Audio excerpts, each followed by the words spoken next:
My manager added 40% more to my workload. His exact words were, "AI saves you time now, you can handle more." And I almost said, "Okay, no problem." But that would have been the wrong move.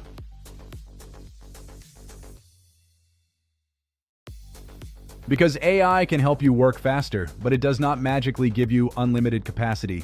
That's the part a lot of companies are missing right now.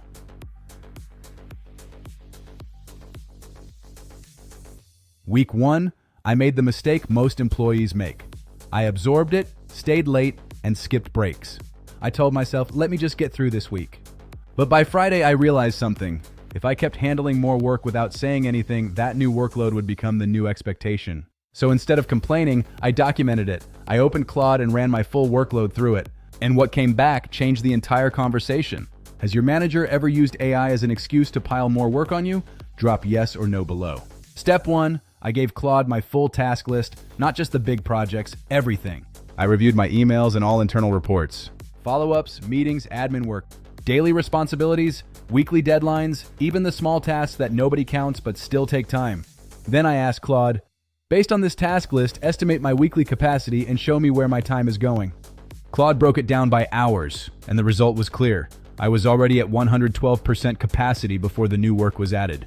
That mattered because I wasn't walking in saying, I'm overwhelmed. I was presenting the workload math. Step 2, I compared the new tasks against my job description. I pasted in my job description. Then I pasted in the extra work my manager added. And I asked Claude, which of these tasks fall outside my original job description? Show me side by side. Claude flagged 2 tasks as outside my original responsibilities. This wasn't about being difficult, it was about the fact that they changed the actual role. That gave me language I could use professionally. Instead of saying, this isn't my job, I could say, these responsibilities appear to expand the scope of my role. That gave me language I could use professionally. Instead of saying, this isn't my job, I could say, these responsibilities appear to expand the scope of my role. Step 3, I had Claude help me write the response, but I didn't ask it to write an angry message. I asked it to write a capacity statement. That part is important. A capacity statement is not emotional. It explains 3 things: what is already on your plate, what changed, and what the business risk is if everything stays assigned to you, because managers respond better to risk than feelings.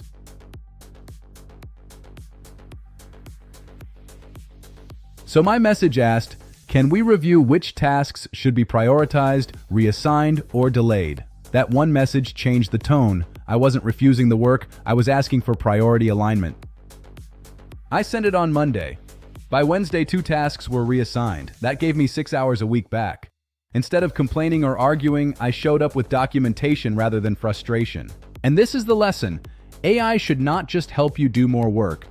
AI should help you protect your value. The exact prompts I used are on my channel.